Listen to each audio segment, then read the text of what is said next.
आज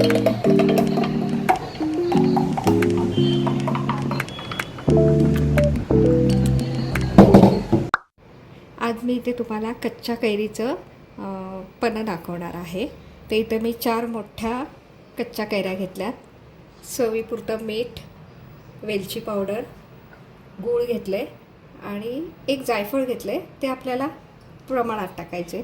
तर मी इथे 4 कैऱ्या ज्या उकडून घेतलेल्या आहेत त्यांना बारीक कट करून घेणार आहे.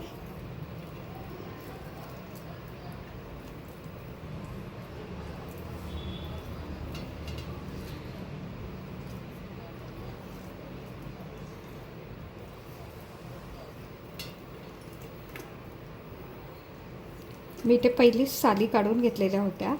साल काढून मी उकडायला टाकले होते ते, म्हणजे आपल्याला खूप सोपं पडतं हे असं कटिंग करायला.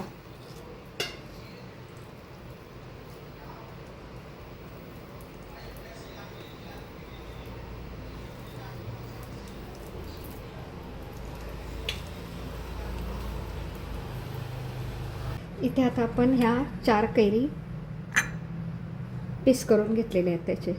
त्याच्यात मी हे इतकं गूळ टाकते.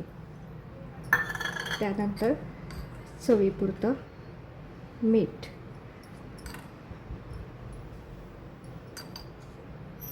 मग वेलची पूड,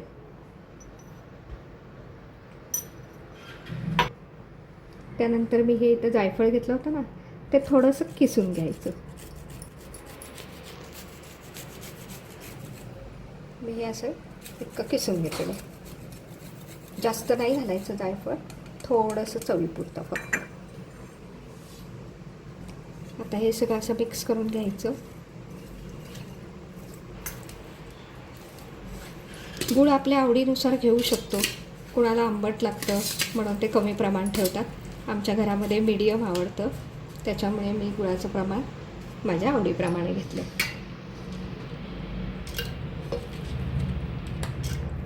आता हे सगळं मिक्सरच्या जारमध्ये घालून त्यांची पेस्ट करून घ्यायची.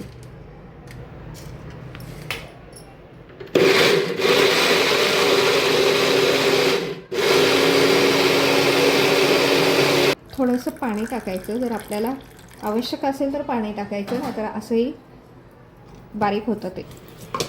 हे जे मगाचं मिश्रण मी सांगितल्याप्रमाणे असं बारीक पेस्ट करून घ्यायचं आणि मग ते एका भांड्यामध्ये काढून घ्यायचं, जगमध्ये किंवा भांड्यामध्ये. आणि आपल्याला पाहिजे इतकं पाणी, बर्फ वगैरे घालून घ्यायचं.